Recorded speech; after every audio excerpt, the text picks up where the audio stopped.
S'il y a encore des gens qui croient que la mondialisation est une bonne chose à la fin de cette vidéo, je plie bagage. En disant monde de merde, j'ai voulu dire que le monde allait mal. J'ai eu cette discussion l'autre jour à table, et souvent, quand j'ai des discussions comme ça, sur l'instant, j'essaye de poser mes arguments, c'est pas facile, et puis j'étais surprise parce que pour moi c'était un acquis que la mondialisation a été plutôt catastrophique les 40 dernières années. Et en fait, j'étais en face de quelqu'un qui avait fait des études d'économie et j'étais pas surprise finalement qu'elle soit persuadée que c'était le contraire. Et je suis pas surprise puisque même les plus hauts dirigeants de cet État sont persuadés de ça. Et je me suis dit que peut-être finalement que tout le monde n'avait pas certaines informations qui me paraissent capitales. Donc je me suis dit que j'allais faire une vidéo là-dessus. Désolée pour ceux qui connaissent déjà les choses que je vais exposer. J'ai décidé de faire une sorte de sélection d'abord historique et puis ensuite, on va dire petite en fait, des choses qui me paraissent principales à savoir sur la mondialisation. Alors, je sais d'abord quels arguments vont me sortir ceux qui sont en faveur de la mondialisation. Oui, mais la mondialisation, ça a toujours existé, les routes de la soie, c'est pas nouveau. Oui, mais sauf que la mondialisation dont on parle aujourd'hui n'est pas celle d'il y a 2000 ans. Et ce n'est pas non plus un monde de spécialisation comme on avait dans les années 1600. Tout le monde connaît cette fameuse histoire de la tulipe en Portugal, je crois. Enfin, le fait que chaque État finalement était spécialisé dans certaines choses. Là, on parle de quelque chose de totalement différent. Et pour une fois, je pense que quel que soit le contexte, la mondialisation est une catastrophe au vu de nos technologies. Avant ensuite de rentrer dans le détail, oui c'est long comme introduction, mais j'essaye de faire au mieux, je vais parler vraiment que d'économie, de marché du travail. J'ai eu la discussion avec un abonné qui m'a parlé, oui mais même d'un point de vue, on peut dire culturel, cette uniformisation, c'est une catastrophe, parce que comme on est trop en contact, forcément les cultures deviennent de plus en plus les mêmes.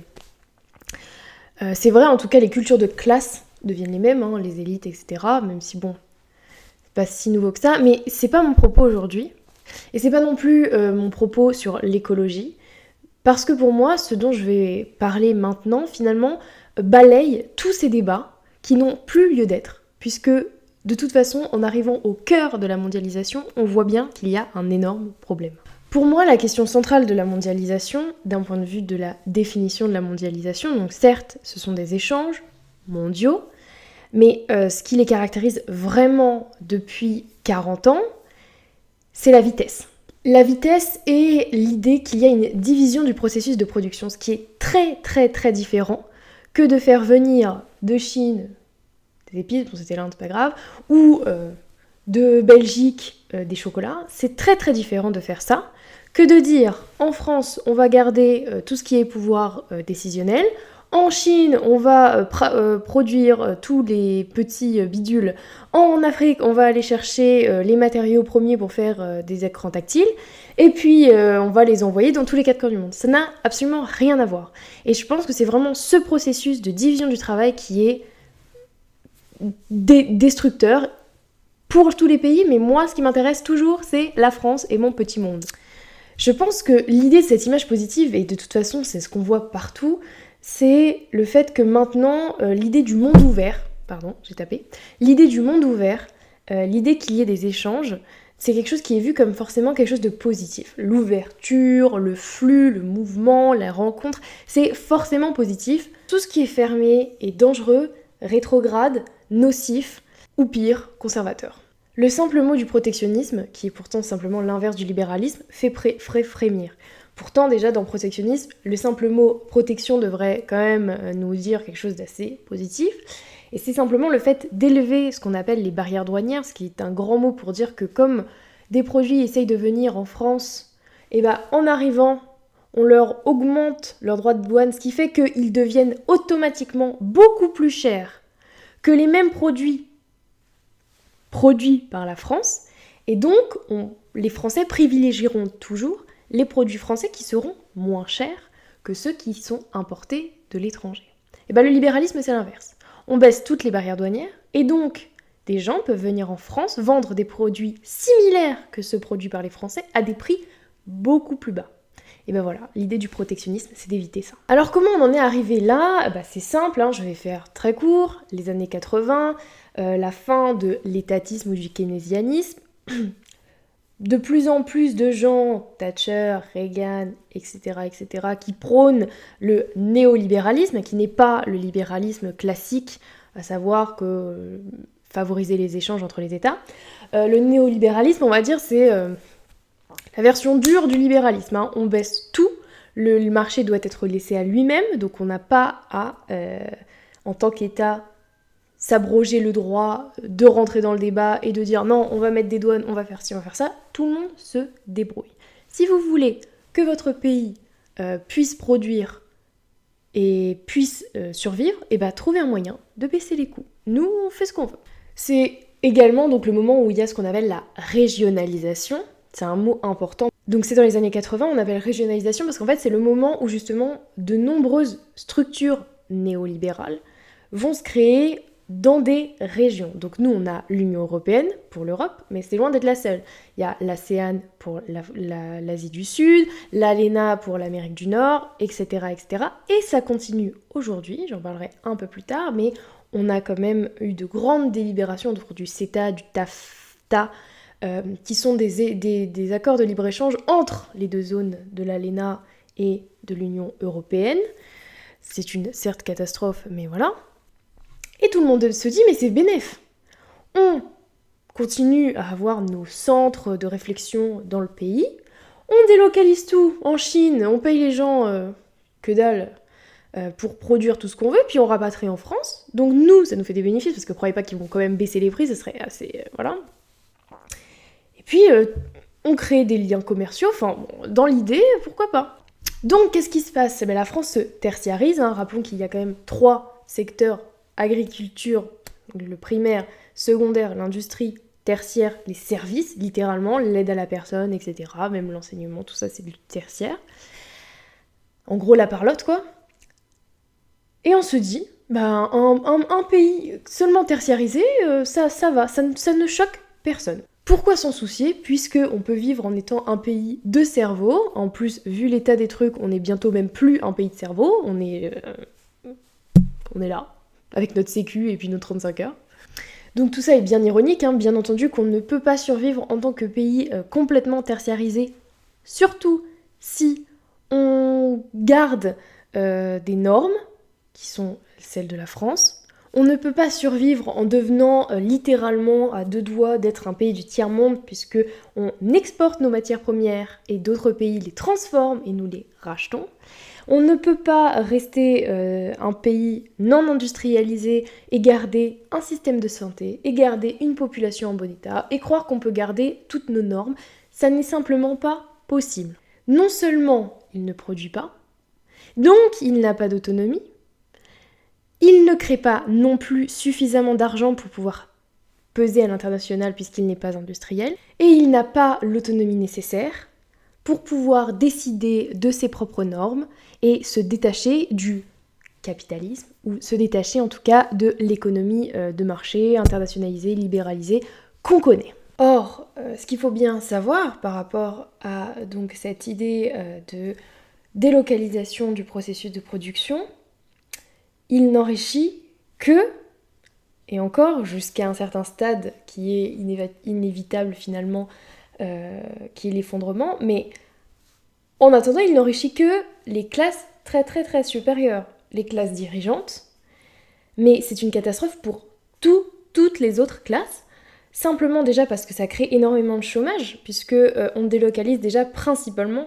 même uniquement, il y a les impôts aussi, mais en tout cas principalement pour payer extrêmement moins cher les gens qui travaillent dans les usines. Voilà. Sauf que forcément, ça crée énormément de chômage en France, puisque il n'y a pas autant de besoins industriels ou de besoins agricoles que de besoins dans le tertiaire. Et ce n'est absolument pas compensé par le fait de payer les choses moins chères. Si vous n'êtes pas au courant, il y a, je pense que vous l'êtes, mais sait-on jamais, un conseiller de Macron qui s'appelle Alexis Kröller, je n'ai jamais entendu son nom prononcé, je l'ai lu, donc je ne sais pas, qui a tranquillement industrialisé ce qui nous restait, on va dire, de France pendant ce quinquennat, qui a vendu Alstom, qui était quand même un bastion de l'industrie française historique, la SNCF, blablabla. Et puis maintenant, qui se rend compte que c'est un petit problème, il va falloir la racheter, en tout cas c'est ce qu'il dit. Qui a quand même organisé le fait, qui continue en tout cas à faire qu'EDF, qui, rappelons-le, est quand même quelque chose qui est très lié au nucléaire et qui donc n'a pas de raison de subir l'inflation qui se passe pour le gaz, etc. etc. Et bien pour autant, si. Pourquoi ? Parce que EDF revend sa propre électricité à des concurrents fictifs dans l'idée du libéralisme, néolibéralisme, et ensuite doit racheter sa propre énergie plus chère parce que c'est la loi du marché. Le monopole est interdit. Chose qui ne se serait jamais passée si nous étions encore dans une idée keynésianiste, en tout cas pour les choses primordiales, à savoir l'énergie. Mais nous en sommes là. Et je pense que vous voyez l'exemple simple de ce qui se passe autour de l'électricité, autour des prix de l'électricité, devrait nous faire grandement réfléchir à la mondialisation. Parce que les prix augmentent, mais si nous sommes autoproducteurs de l'énergie, comme nous le sommes, puisque nous avons le nucléaire, eh bien logiquement nous ne sommes pas, et nous ne sommes vraiment moins en réalité, que les pays comme l'Allemagne, qui ont décidé d'arrêter le nucléaire et qui se retrouvent sous le joug des Russes et du gaz russe. Donc oui, l'autonomie est quelque chose de central pour pouvoir avoir une autonomie sur la scène internationale. C'est se leurrer complètement que de croire que nous sommes dans un monde justement de coopération parce que nous avons une coopération économique. C'est faux. En réalité, l'économie est toujours sous-jacente à la politique, c'est toujours le cas. Et de fait, si nous dépendons de pays comme la Russie ou la Chine, mais nous n'avons pas le moyen de faire peser notre politique sur eux, puisque nous ne pouvons pas leur dire « Hé Coco, tu vas arrêter un peu de tuer des Ouïghours ?» alors qu'on a besoin d'à peu près absolument tout ce qu'ils produisent. Ça n'est pas possible en fait, c'est factuellement pas possible. L'autonomie est également extrêmement nécessaire, comme je l'ai dit, pour pouvoir imposer ces normes. Pourquoi ? Parce que dans un monde justement qui n'a aucune norme, si nous n'avons pas d'autonomie, et qu'en plus nous devons continuer à être compétitifs sur la scène internationale, puisque nous n'avons pas d'autonomie, donc nous sommes obligatoirement dans un lien avec les autres pays. On ne peut pas dire non, je ne vous connais pas, faites vos vies, j'ai les yeux fermés, alors que nous ne sommes pas capables de survivre sans eux. Comment voulez-vous que notre pays puisse tenir des 35 heures, puisse tenir encore une fois un système social aussi lourd que le nôtre, alors qu'aucun des autres pays ne le fait? Et tout simplement pourquoi ils ne le font pas? Eh bien parce qu'il faut rester compétitif. Simplement.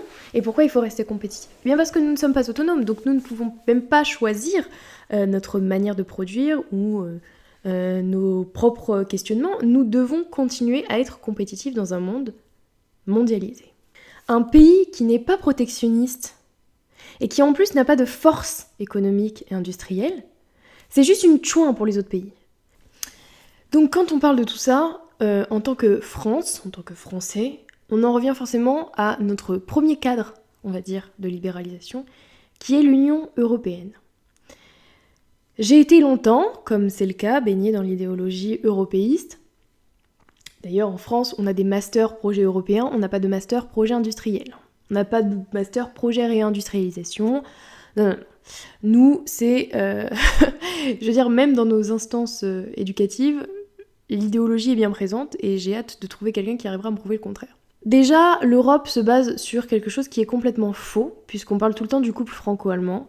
Le couple franco-allemand n'existe pas, c'est d'ailleurs le titre d'un très bon livre de Coralie Delhomme, si je ne dis pas de bêtises, où elle montre justement qu'il n'y a pas de couple franco-allemand, que l'Europe a été construite autour de l'Allemagne, puisqu'il faut le rappeler que l'Allemagne refusait de consentir totalement à donc, le changement de monnaie et Schengen si on n'indexait pas l'euro sur la monnaie allemande qui est le Dutch, enfin qui était le Dutch. Ce qui fait que l'euro est extrêmement bénéficiaire pour l'Allemagne, mais pas du tout pour la France. Donc déjà, on voit que dans l'Europe, c'est pas quelque chose d'égalitaire, c'est pas quelque chose où les idées justement nationales ne sont pas présentes, bien au contraire. Bien au contraire. Et penser une Europe fédérale, comme le propose maintenant le nouveau chancelier, pourquoi il le propose ? Mais parce que pour l'Allemagne, c'est tout bénef. Littéralement, l'Europe, aujourd'hui, c'est une Europe pour l'Allemagne.